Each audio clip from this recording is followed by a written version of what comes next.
नमस्कार दोस्तों, आज की जो भूतिया कहानी है यह एक ऐसी जिद्दी डायन की कहानी है जो अपने आगे किसी को भी कुछ भी नहीं समझती। वह डायन अपनी जिद को पूरा करने के लिए बहुत सारे लोगों को मार देती है। वह चाहती है कि वह सबसे ऊपर रहे, कोई उससे पंगा नहीं ले सकता। वह सबको झुका हुआ चाहती है।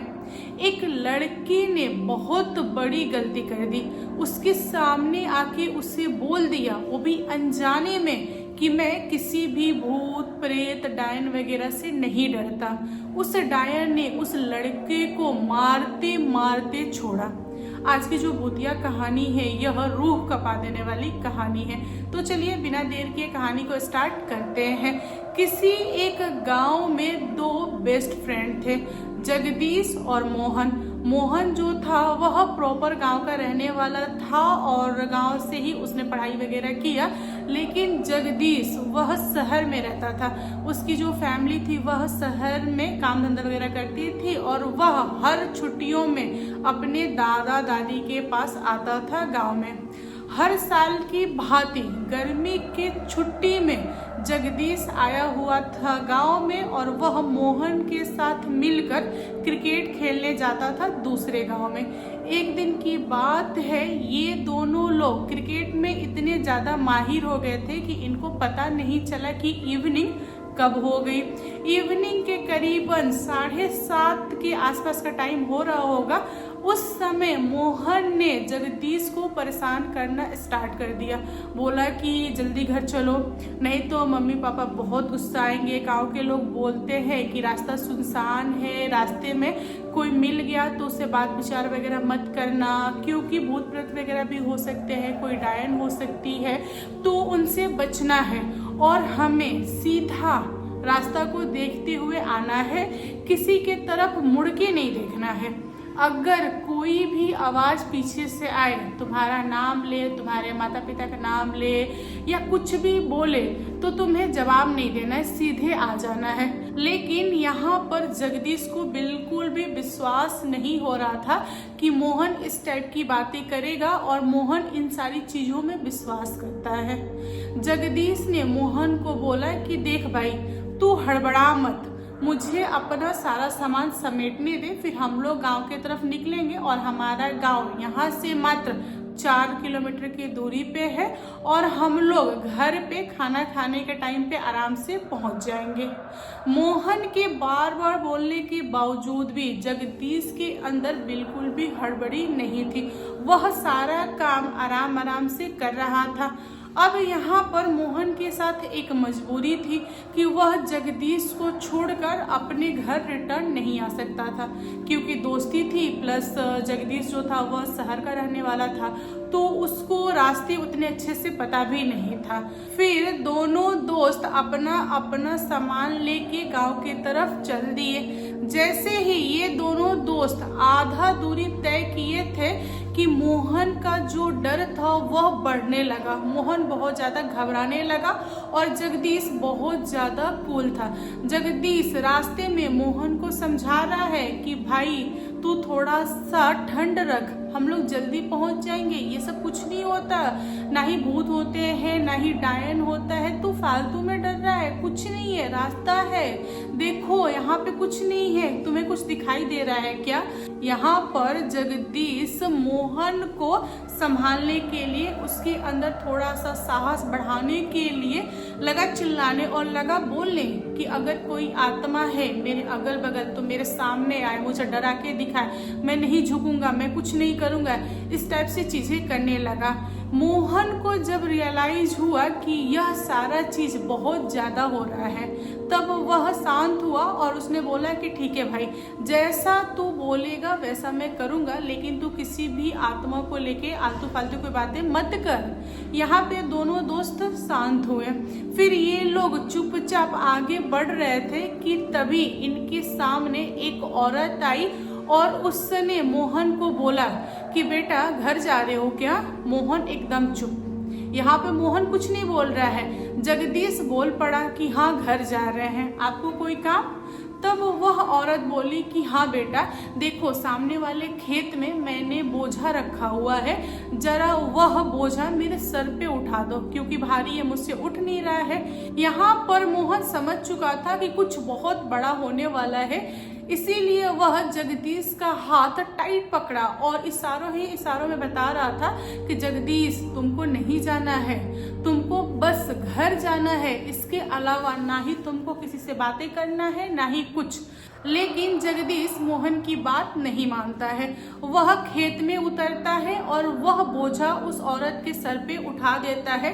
उसके बाद ये तीनों साथ में चलने लगते हैं। यहाँ पर जगदीश उस औरत से पूछता है कि आंटी, मुझे तो लग रहा है कि आप भी गांव से हैं। तब वह औरत बोलती है कि हाँ बेटा, मैं गांव से हूँ, बोलो। तब जगदीश उस औरत से पूछता है कि आंटी, क्या आपको विश्वास है आत्माएं होती हैं, भूत प्रेत होता है, डायन होती है? तब उस औरत ने हंसते हुए बोला कि हाँ बेटा, होता है और हमें डरना चाहिए, हमें बहुत ज़्यादा सतर्क रहना चाहिए, हमें उन्हें इनवाइट नहीं करना चाहिए। अगर आपने ऐसे भी बोल दिया कि आत्मा मेरा क्या उखाड़ लेगी, तो आत्माएं आ जाती हैं, वह परेशान करती हैं, उनको ऐसा लगता है कि कोई इंसान मुझे चैलेंज कर रहा है, तो वे लोग ना चैलेंज एक्सेप्ट कर लेती हैं। तो ये सब नहीं करना चाहिए। यहाँ पर जगदीश का माथा ठनक गया। उसने बोला कि गांव के लोग गजब हैं, हर लोग आत्मा आत्मा आत्मा किए जा रहे हैं, ये सब कुछ नहीं होता है, इन लोगों को ना प्रैक्टिकल लाइफ में रहनी चाहिए, मतलब इस टाइप की चीज है। जगदीश बोलने लगा।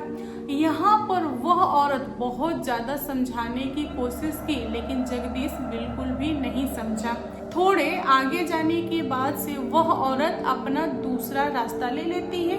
फिर ये दोनों बच जाते हैं। इनका गांव आने में मात्र 5 मिनट का टाइम था, तभी अचानक से सड़क पे एक काली बिल्ली दिखाई दी।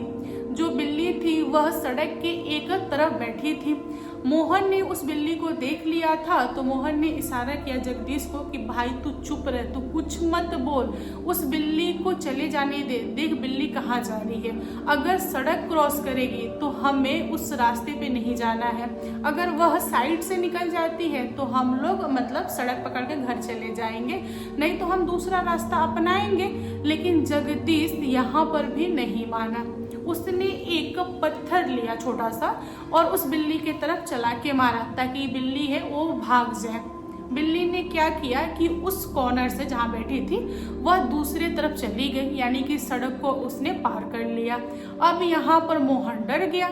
मोहन बार बार जगदीश को समझा रहा है कि काली बिल्ली का सड़क क्रॉस करना अच्छा नहीं होता है, लोग उसको शुभ नहीं मानते हैं, लोग बोलते हैं कि बिल्ली जो होती है वह डायन की चिन्ह होती है, डायन पालती है, डायन ना बिल्ली को भेजती है मारने के लिए, ये सारी चीज़ें होती है। लेकिन जगदीश मानने के लिए तैयार नहीं।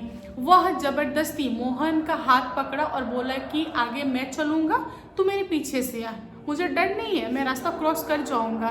मोहन की बातों को टालते हुए, मोहन का हाथ झटकारते हुए जगदीश उस रास्ते को पार कर गया जिसे बिल्ली ने काटा था और वह गांव में घुस गया।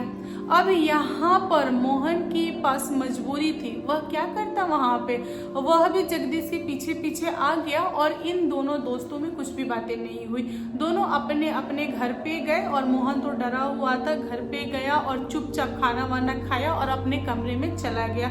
इधर जगदीश भी घर गया लेकिन उसने खाना नहीं खाया, घर वालों को बोला कि नहीं मुझे भूख नहीं है और वह अपने कमरे में जाके सो गया। यहाँ तक तो सब कुछ सही था।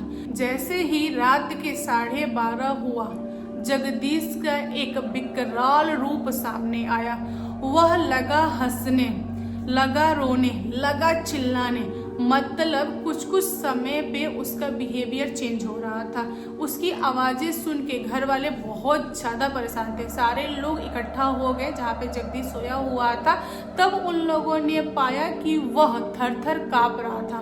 उसके अंदर से ना अजीब तरह की आवाज़ें आ रही थी, जैसे कि तू झुकेगा। फिर एक आवाज़ आ रही थी कि नहीं नहीं झुकूंगा। एक आवाज़ आ रही थी कि तुझे मैं मारूंगा और तू मरेगा। क्योंकि तू बात नहीं मान रहा है, तू खुद को बहुत ज़्यादा सयाना दिखा रहा है, ऐसा नहीं होता है, तूने मुझे चैलेंज कैसे कर दिया, मैं तो तुझे मार के ही रहूँगा। अब यह सारा माहौल देख के घर वाले डर गए और जो जगदीश के दादी बाबा थे उन लोगों को समझ में आ गया था कि जगदीश को क्या हुआ है। फिर उन लोगों ने तांत्रिक को खबर भेजा, तो तांत्रिक घर पे पहुंचा, उसने जगदीश को देखा तो वह बोल दिया कि इसके ऊपर एक भारी आत्मा आ गया है और वह आत्मा बहुत ज़्यादा खतरनाक है, वह चैलेंज के लिए आया है। यानी कि जगदीश ने चैलेंज किया तब वह आत्मा आया है और बहुत जिद्दी है, वह जाने का नाम नहीं ले रहा है, वह बोल रहा है कि जगदीश को मार के ही दम लेगा।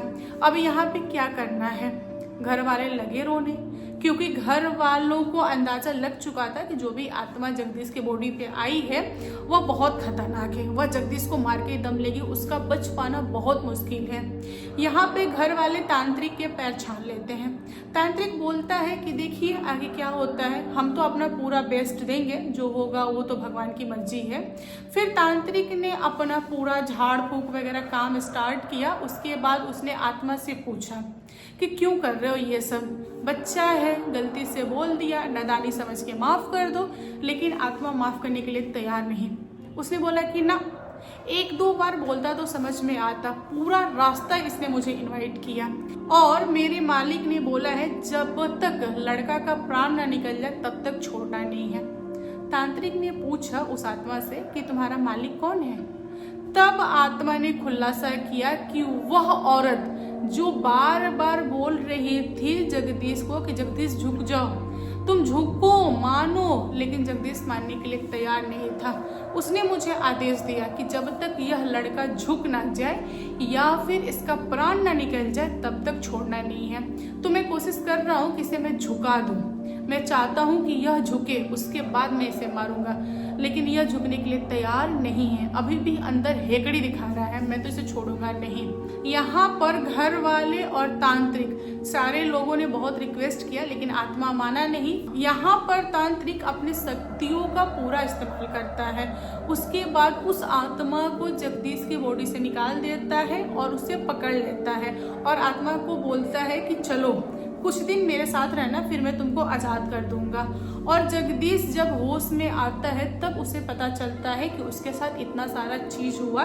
जब जगदीश की बॉडी टूट रही थी, यानी कि उसको बहुत ज़्यादा दर्द हो रहा था, उसको ना थोड़ा मोड़ा मतलब महसूस होने लगा था कि हाँ मेरे बॉडी के अंदर कुछ था, तो उसने तब जाके माना कि हाँ आत्माएं होती हैं और आत्माएं अगर आ जाए तो बहुत कुछ कर सकती हैं। जगदीश जो था वह अपने दोस्त के पास गया और उसने बोला कि भाई तू सही था, मैं गलत था। तब जाके खुलासा हुआ कि मोहन के बार बार समझाने के बावजूद भी जगदीश नहीं माना।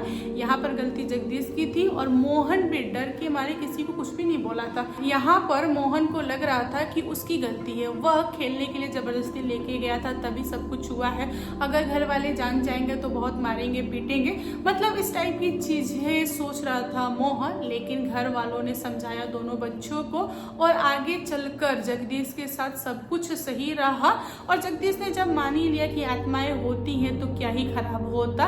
और रहा सवाल उस डायन का, तो वह डायन खुली थी, खुली ही रही, उसका किसी ने कभी भी कुछ भी नहीं बिगाड़ा। उसकी एक जो आत्मा थी तांत्रिक के पास, वह तांत्रिक के पास रह गई। लोग बोलते हैं कि डायन के पास बहुत सारी आत्माएं होती हैं, अगर एक आत्मा चली भी जाए तो डायन को क्या फर्क पड़ता है। तो दोस्तों आप लोग बताओ, आप लोगों को कैसी लगी कहानी पसंद आया हो तो प्लीज़ लाइक एंड शेयर कीजिएगा। शेयर करना इसलिए ज़रूरी है ताकि लोगों को भी पता चले कि इस टाइप की चीज़ें होती है, और सब्सक्राइब करने से ये फ़ायदा होगा कि आपको इसी टाइप की बहुत सारी भूतिया कहानी सुनने को मिलेगी। Okay, bye bye.